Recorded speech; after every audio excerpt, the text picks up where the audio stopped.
কেমন আছো? আমি অভিজিৎ ব্লগস আমার স্বপ্ন নিশ্চয়ই চিনতে পারছো। আজকে আবার আপনাদের সামনে ছোট্ট একটা ব্লগ নিয়ে হাজির হয়ে গেলাম। বুঝতেই পারছো আমি জাস্ট সেন্টে গাঞ্জি তো বসে আছি, খালি গাছ সেরকম জিনিস নেই, কারণ আমি সবাই দোকানে বসেই জাস্ট তোমাদের সঙ্গে ব্লগটা করছি। কারণ আজকে কোথাও যাওয়া নেই বা প্ল্যান নেই, আজকে কোনো ট্রাভেল ব্লগ বা কোথাও কোনো ঘুরতে যাওয়ার ব্লগ নয়। আজকে জাস্ট নর্মাল একটা ব্লগ তোমাদের সামনে হাজির করতে চলেছি। সেটা হচ্ছে আমি কী করে শর্ট টাইমের মধ্যে দুধ জাল দিই, দোকানে দুধটা গরম করি, জাল দিই। কারণ দুধ না হলে তো চায়ের দোকান চলবে। কারণ তোমরা ভালো করেই জানো যে আমার চায়ের দোকানে ছোট্ট বাচ্চা, সেটা আগের ব্লগে তোমাদের দেখিয়েছি। তা দোকানদারের শেষে বা শুরুতে কীভাবে আমি দুধ জাল দিই সেটা তোমাদেরকে দেখাবো। তা দেখার আগে যদি ভিডিওটা অবশ্যই ভালো লাগে থাকে সবাই প্লিজ লাইক কমেন্ট আর শেয়ার করবে, আর যারা নতুন বন্ধু আসছে অবশ্যই চ্যানেলটা সাবস্ক্রাইব করে পাশে থাকবে। তো গাইস, সবাই আগে জানতে সবাই কেমন আছো? আমি ভালো আছি, আর তোমরা আমাকে সাপোর্ট করছো, পাশে থাকছো, আমিও অবশ্যই আছি, পাশে আছি। সবাই এবার পাশে থাকো, কারণ একে অপরের সাথে থাকতে হবে, পাশে থাকতে হবে, তবেই না আমরা এগোতে হবে, তাই না? আর রাগ অভিমান ভুলে সবাই সঙ্গে সম্মান থাকো, কারণ ওয়াজ খেলতে গেলে একে অপরের সাথে ঝামেলা ঝামেলা রাগ সবই হবে, সেটাকে মানিয়ে নিয়ে চলতে হবে, কারণ আমরা সবাই বন্ধু, এটাই হচ্ছে মেন। কারণ রাগ করে বসে থাকলে হবে না, তাই না? এরকম চলতে গেলে ভালো মন্দ সবাইকে নিয়েই চলতে হয়, এটাই আমার সবথেকে বড় একটা মেসেজ। যে মেসেজটা সবাইকে আমি সবাইকে দিচ্ছি সেটা হচ্ছে, দেখো শুধু ওয়াইজ না, যে কোনো কাজে আমরা যাই সেখানে কিন্তু কিন্তু বিবাদ লেগে থাকে বা ঝামেলা লেগে থাকে, তাই না? তা সেগুলোকে গায়ে মাখলে হবে না, সেগুলোকে মানিয়ে নিয়ে সবাইকে মিলেমিশে দিয়ে কাজটা করতে হবে। তাকে ঠান্ডা তাকে বোঝাতে হবে, হ্যাঁ, তাকে বোঝাতে যে কী করে কী করবো না। এরকম যেমন গ্রুপ করতে গেলে বা কোনো কাজ করতে গেলে অনেক সময় অনেক সমস্যা দেখা যায়, সেগুলোকে মিটিয়ে দেবে, কারণ যখন কোনো সমস্যা মিটে তখন আমি সাফল্য পাবো না, তাই না? তা সেটা কথা নয়, আমি জাস্ট তোমাদেরকে দেখাবো যে জিনিসটা, যে আমি যে ছোট্ট ব্লগটা করছি তোমাদেরকে। আজকে আমি আমার দোকানে রয়েছি, যে দোকান জাস্ট বন্ধ করার সময় গেছে, কারণ দুটো বাজতে হলো, কারণ আমার ক্লোজিংয়ের টাইম হয়ে গেছে। কারণ সেই সময় আমি দুধটা জানলা দিতে হবে না, কারণ দুটো আমরা দোকানে পুরো কী করে, তাই না? কী করে শর্ট টাইমের মধ্যে বা 5 মিনিটের মধ্যে দুধটা জাল দিই। একটা সময় কী হতো, আগে লকডাউনের আগে আমাদের কিন্তু উনুনেই হতো, কারণ কয়লার উনুনে লকডাউন হতো, কয়লার উনুনে যায় ওই পাশে মাইক বাজছে, কারণ ওই পাশে প্রথম হচ্ছে রাস্তার রোডের সময় চায়ের দোকান, বুঝতেই পারছো, কারণ আমাদের গাড়ি ঘোড়া আওয়াজ হচ্ছে, মাইক বাজছে, স্বাভাবিক এটা হওয়ারই কথা, তাই না? কারণ যেহেতু আমার রাস্তাঘাটের দোকান, সেহেতু সবাইকে দিন, কারণ ভুলে কী বলতে যাচ্ছি, কারণ আগে আমাদের উনুনেই হতো, হ্যাঁ। আর এখন বর্তমানে সব উনুন নাই বলেই চলে, কারণ কয়লার গ্যাস বন্ধ হয়ে গেছে, কারণ এখন সব বাড়ি বাড়ি গেছে, কারণ মানুষ যায় শর্ট টাইমে কী করে রান্না করে, এখন যুদ্ধ ঝামেলা পয়সা খরচ, কিন্তু মানুষ বেশি খাটতে চায়, এটা হচ্ছে মেন সমস্যা। সেই জায়গায় লকডাউনের পর থেকে এখন সব জায়গায় কিন্তু বাড়ি বাড়ি গ্যাস হয়ে গেছে, এখন গ্যাসে এখন সব রান্নাবাড়ি হয়, এখন রান্না তৈরি হয়। সেরকমই আমি কীভাবে গ্যাসের মধ্যে কীভাবে দুধ রান্না করছি সেটা তোমাদেরকে দেখাবো। দেখানো আগে যদি ভিডিওটা ভালো লাগে অবশ্যই সবাই প্লিজ লাইক কমেন্ট আর শেয়ার করুন, পাশে থেকে, তাই না? চলো দেখতে থাকো কীভাবে আমি দুধ জানি শর্ট, মাত্র অনলি ফর 5 মিনিটসের মধ্যে কী করে আমি দুধ জানি সেটা দেখো। চলো সাথে থাকো, পাশে থাকো।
কেক 8 টাকা।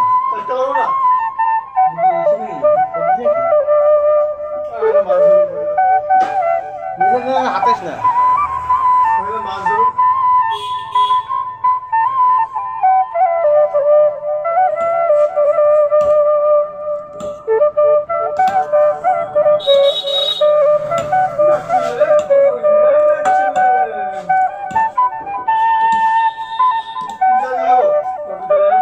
পিঠাবো পিঠাবো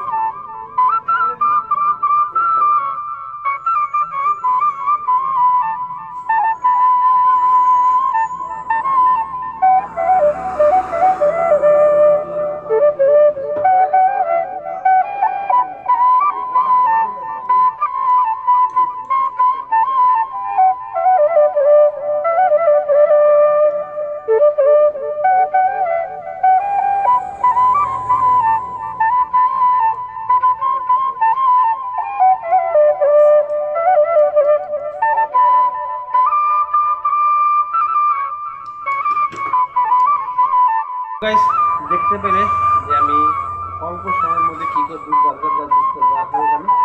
এখন জাস্ট আমি ক্লোজ করবো কারণ বন্ধ হওয়ার সময় হয়ে গেছে।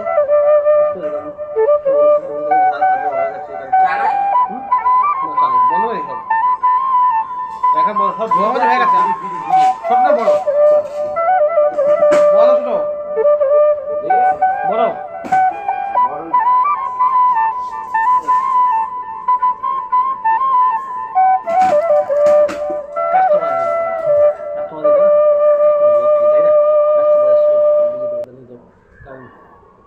চায়ের দোকান বুঝতেই পারছো, সবই রাখা হয়, বিস্কুট বিস্কুট চা সবই স্বাভাবিক সবই রাখা হয়, তাই না? এই কথা এদিকে করতে পারি না, বারবার কথা বলি, মাঝে কাস্টমার চলে আসে, কী করবো? কাস্টমার তাকে দিতে হবে, তাই না? এখন বন্ধ সময় চারটে কারণ এখন প্রায় 2টো বেজে গেছে। এখন আর 4 বেজে গেছে, আবার ভিতরে দোকান 4টের সময় দোকান খোলা টাইম বেজে, কারণ ঘরে যাবো, গিয়ে স্নান খাওয়া করতে হবে, আবার সেই 4টে বেজে যাবে। এই তো জীবন যাবো, তাই না? তো গাইস, কী করে দেখতে পেলে যে আমি সময়ের মধ্যে আমি দুটো যাচ্ছি দেখতে পেলে। তা এই ভিডিওটা যদি তোমাদের ভালো লাগে থাকে অবশ্যই তোমরা এইভাবে দুধ জাল দিতে পারো, অবশ্যই খুব ফাস্টলি ইজিলি কাজটা আর হয়ে যাবে। এরপরেও আরও নিত্য নতুন ব্লগ নিয়ে তোমাদের সামনে হাজির হয়ে যাবো। সবাই পাশে থাকো, সঙ্গে থাকো।